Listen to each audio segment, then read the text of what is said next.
Meus queridos, a paz do Senhor Jesus a todos. Hoje, lição de número 1, quando a família age por conta própria. Essa nossa lição está dividida em 3 tópicos principais, que são: Deus faz promessas a Abrão, interferência no plano de Deus, e o terceiro, as consequências de uma decisão precipitada. O nosso texto áureo se encontra em Gênesis capítulo 17, versículo de número 19, está reduzido aqui as partes. Na verdade, Sara, tua mulher, te dará um filho, e chamarás o teu nome Isaque, e com ele estabelecerei o meu concerto. A nossa verdade prática diz que quando o ser humano se precipita a respeito dos planos de Deus, as consequências dessa ação são inevitáveis. A palavra precipitar significa queda, mas também significa grande pressa, afobação e extrema velocidade. Então Deus faz promessas a Abrão, é Abrão mesmo, tá? Porque aqui Deus ainda não havia mudado o nome dele. Então Deus fez promessa a Abrão. Posteriormente Deus mudou o nome dele para Abraão. Primeiro subtópico, o encontro de Deus com Abrão. Gênesis capítulo 12, versículos 1, 2 e 4 diz assim: Ora, o Senhor disse a Abrão: sai-te da tua terra, da tua parentela e da casa de teu pai, para a terra que eu te mostrarei. Verso 2, versículo 2: E far-te-ei uma grande nação, abençoar-te-ei e engrandecerei o teu nome, e tu serás uma bênção. Então, lembrando aqui que Sarai também é o nome correto, tá? Porque Sarai também teve o nome trocado posteriormente para Sara. Então, Sarai era estéril, como está escrito lá em Gênesis capítulo 11, versículo 30. Se você ler lá, você vai ver que Sarai era estéril. Então, Deus está fazendo promessa para Abraão, mas a esposa de Abrão era estéril. Versículo 4 diz: Assim partiu Abrão como o Senhor lhe tinha dito, e foi Ló com ele. E era Abrão da idade de 75 anos quando saiu de Harã. Então Deus falou com Abrão pela primeira vez quando ele tinha 75 anos de idade e prometeu que ele seria uma grande nação. Veja bem, para nós, aos olhos humanos, isso é impossível de acontecer, mas para Deus nada é impossível. Gênesis 12, 7 diz assim: E apareceu o Senhor a Abrão e disse: A tua descendência darei esta terra. E edificou ali um altar ao Senhor que lhe aparecera. Então, além de prometer um filho, ainda falou para ele que daria toda aquela terra a ele também, a descendência dele.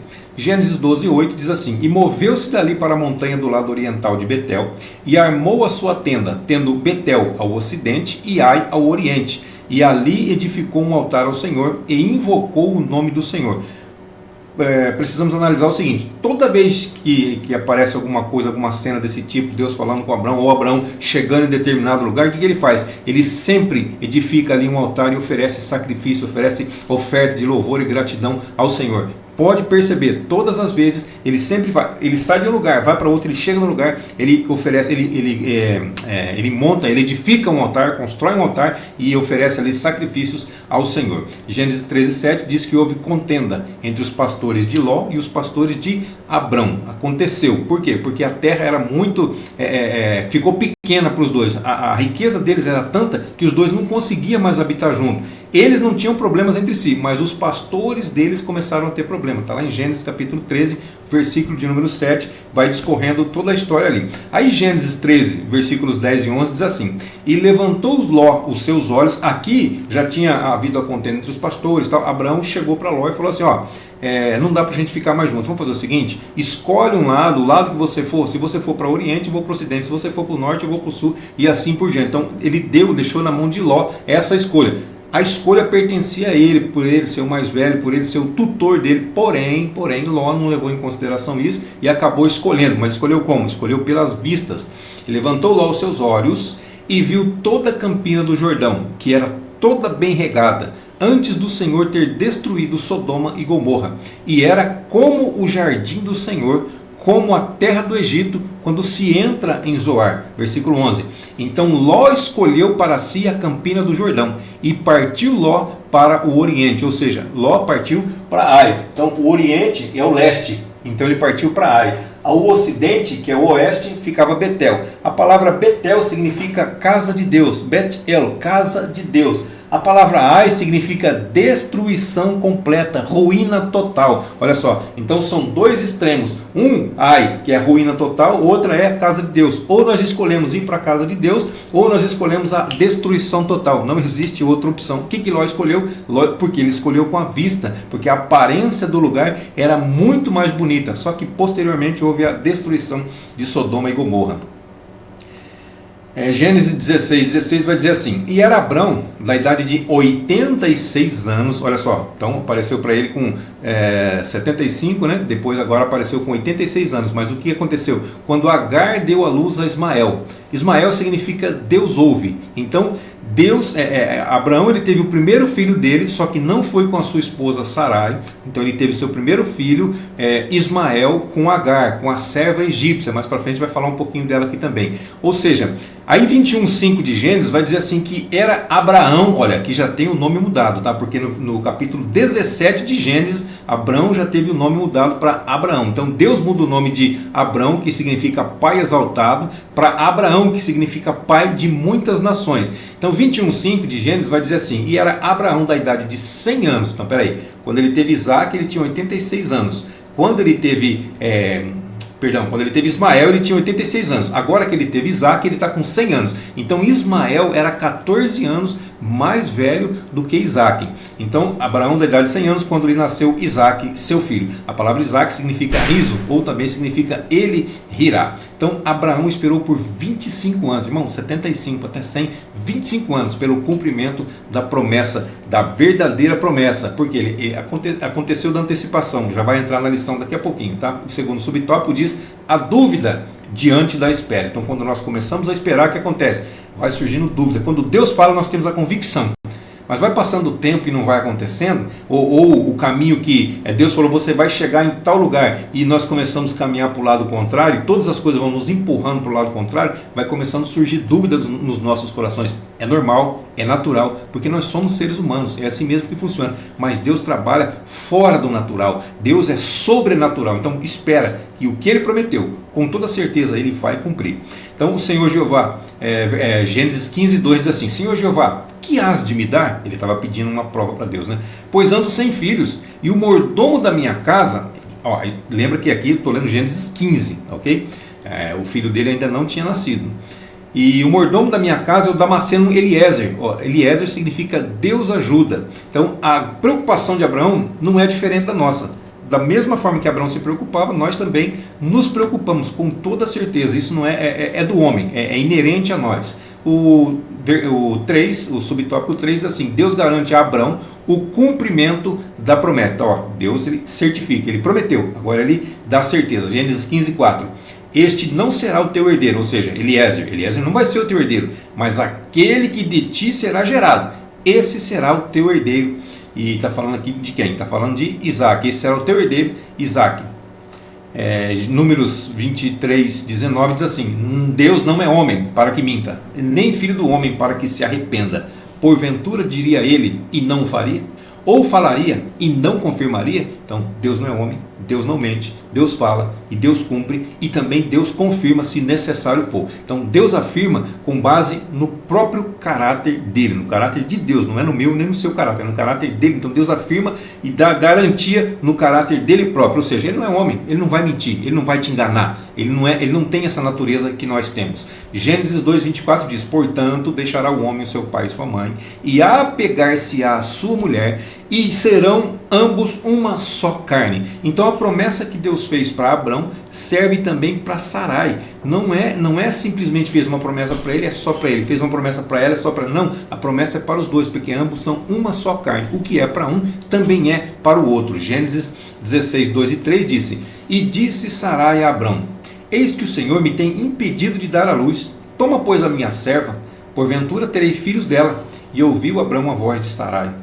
E assim tomou Sarai mulher de Abrão a Agar, a egípcia, sua serva, e deu-a por mulher a Abrão, seu marido, ao fim de 10 anos que Abrão habitara na terra de Canaã. Então, depois de 10 anos, como não era cumprida a promessa, Sarai tomou essa decisão de dar a sua escrava egípcia a Abrão para que ele pudesse gerar filho, para que ele pudesse ter uma descendência, para que a promessa de Deus pudesse ser cumprida na vida deles. O resumo desse tópico diz que Deus fez a promessa de uma grande descendência a Abrão. A espera acabou gerando dúvida, mas o Senhor garante aquilo que ele promete. O segundo tópico fala sobre a interferência no plano de Deus. Primeiro subtópico, a tentativa de Sarai em ajudar a Deus. Então, Sarai era estéril, como nós já dissemos aqui. Estava avançada de idade, já tinha entrado na menopausa. Então, Agar devia ser uma mulher bonita. Não é isso? Devia ser uma mulher mais jovem, uma mulher mais nova. Então, naquele tempo, era permitido que isso acontecesse para que o homem pudesse ter descendência, para que ele pudesse ter um herdeiro. Era permitido, não era legal, não era dentro da lei. Então, essa tentativa de ajudar a Deus foi uma atitude precipitada por parte de Agar, e ela conseguiu convencer o seu marido, então por parte dele também. Então, é importante que o casal crente, o casal cristão, o casal servo de Deus, consulte a Deus em tudo que nós vamos fazer, seja parte espiritual, seja parte emocional, seja parte carnal, seja trabalho, tudo que nós vamos fazer, temos que consultar a Deus, porque Deus ele tem a resposta, Deus sabe todas as coisas. 1 Reis 8,56 diz: bendito seja o Senhor, que deu repouso ao seu povo Israel, segundo tudo o que disse. Então, ele disse e fez. Nem uma só palavra caiu de todas as boas palavras que falou pelo ministério de Moisés, seu servo. Então, tudo que o Senhor fala, ele cumpre. Ele não é homem, já disse isso, né? Então, e também não depende da nossa ajuda, a não ser que Deus faça uma promessa condicional. Então, aí você vai ter que cumprir a condição, simplesmente isso. Agora, se ele prometeu, não tenta ajudar ele, não precisa disso. Deus não precisa da nossa ajuda. O segundo subtópico fala sobre os dois vacilam na fé. Os dois aqui é Abrão e Sarai. Então, Gênesis 16:2 diz que e ouviu Abrão a voz de Sarai. O que aconteceu? Quando Abrão ouviu a voz de Sarai, a primeira coisa que me passa na cabeça é Adão ouvindo a voz de Eva. Então o mesmo aconteceu lá no Jardim do Éden, lá atrás. Gênesis 3,17 diz: e Adão disse, porquanto destes ouvidos a voz de tua mulher. Olha só, Adão também fez isso. E comeste da árvore que te ordenei, dizendo, não comerás dela, maldita é a terra por causa de ti. Então a culpa é sua, a culpa não é de Eva, a culpa é sua. Você deu ouvidos a ela, ao invés de dar ouvidos a mim. Então, se Deus falou, nós temos que dar ouvidos a ele, e não a esposa, não qualquer outra pessoa. Não é porque é sua esposa, não, por quê? Porque vocês já falei, vocês são uma só carne. A palavra que é para você é para o seu cônjuge também, para sua esposa ou para o seu esposo, depende se você é mulher ou se você é homem. Então a palavra para um é para ambos. Então, se Deus falou com você, não tente ficar ouvindo a voz de outra pessoa. Não, ouça a voz de Deus. Para que, o que aconteceu aqui? A terra foi maldita porque Adão deu ouvidos à voz de Eva, a voz da sua esposa, ao invés da voz de Deus. Não estou dizendo que você não tem que ouvir a tua mulher, não, tá bom? E nem o contrário, nem que a tua mulher não tem que ouvir o marido, não. Não é isso que eu estou dizendo. É em relação à voz de Deus.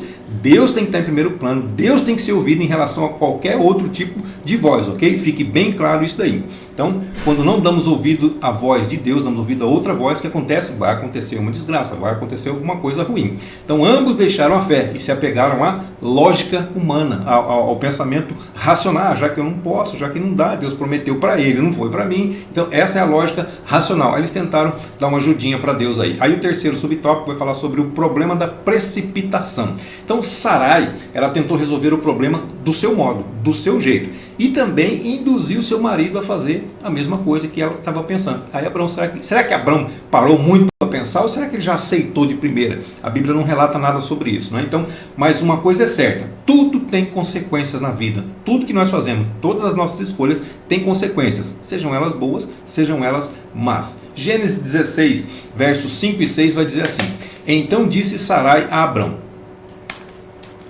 meu agravo seja sobre ti, minha serva pus eu em teu regaço, vendo ela agora que concebeu, sou menosprezada aos seus olhos, o Senhor julgue entre mim e ti. Então quer dizer, olha o problema aí, já começou o problema só de estar grávida, só o fato de estar grávida já deu início ao problema, então não era para ter ajudado a Deus. Aí disse Abrão a Sarai, eis que tua serva está na tua mão, faze-lhe o que é bom e reto aos teus olhos, e afligiu a Sarai, e ela fugiu da sua face.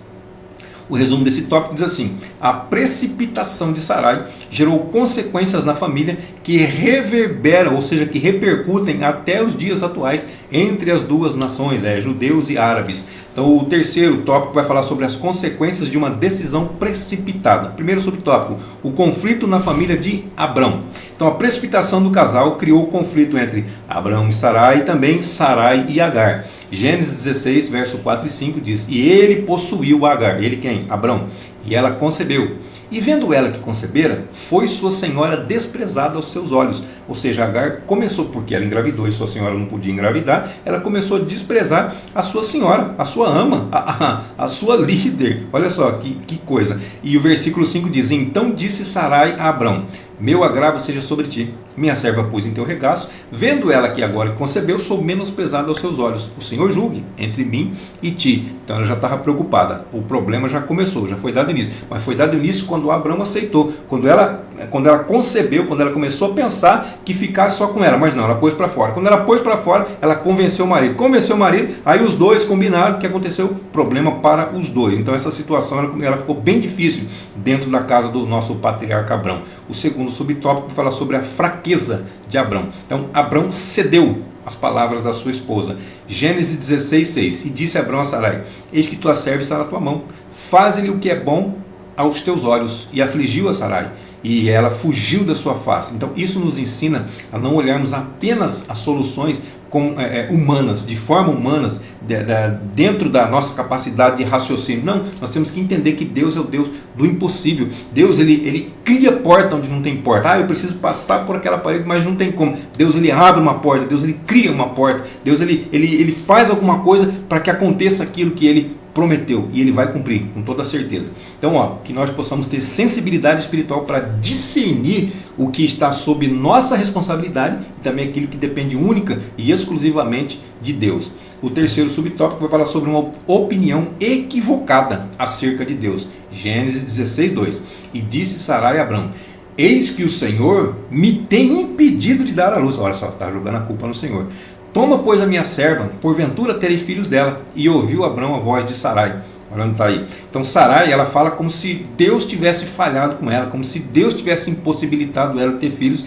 Então aí ela tomou a decisão por conta própria e também convenceu o marido. O Senhor me tem impedido de ter filhos. A culpa é de Deus de eu não ter filho, Abrão. Então os homens de Deus, eles têm um papel de mentores espirituais em seus lares. Nos nossos lares, os homens têm um papel de mentor, de liderança. Por isso, não deixe de governar com sabedoria, com inteligência, com amor.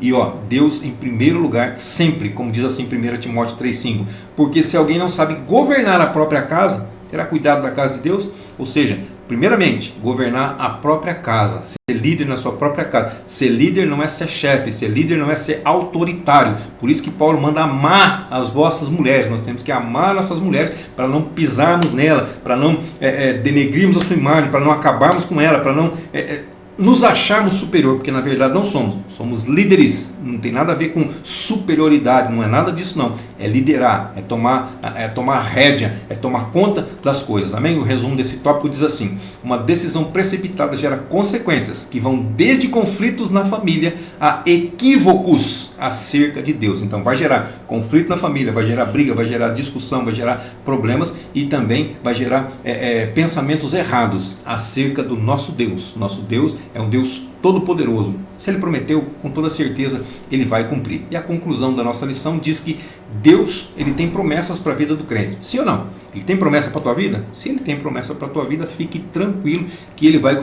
mas está demorando muito, Valdecir. É o tempo de Deus, não é o nosso tempo. O nosso tempo é o agora, o nosso tempo é o já. O tempo de Deus não tem pressa de fazer.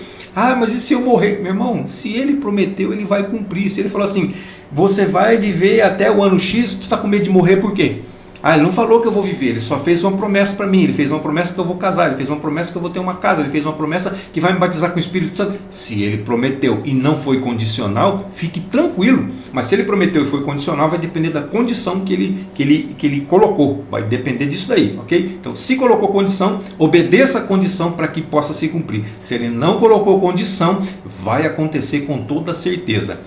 Então o alerta aqui é para o perigo de nos precipitarmos e interferir no cumprimento das promessas de Deus. E também esse tipo de atitude ele trouxe consequências graves para a família de Abrão e também pode trazer consequências gravíssimas para a nossa vida também, se nós fizermos isso, se nós nos precipitarmos, se nós tentarmos ajudar a Deus. Então que Deus nos livre de tentarmos interferir em seus planos, pois sabemos que a sua vontade é boa, ela também é agradável e ela também é perfeita, conforme diz Romanos capítulo 12, versículo de número 2, que diz assim: e não sede conformados com este mundo, mas sede transformados pela renovação do vosso entendimento, para que experimenteis qual seja a boa, agradável e perfeita vontade de Deus, que nós consigamos atingir a vontade perfeita de Deus para as nossas vidas. Amém, queridos? Deus abençoe sua vida, sua saúde, seu ministério, suas finanças, e até a nossa próxima aula, se assim Deus nos permitir.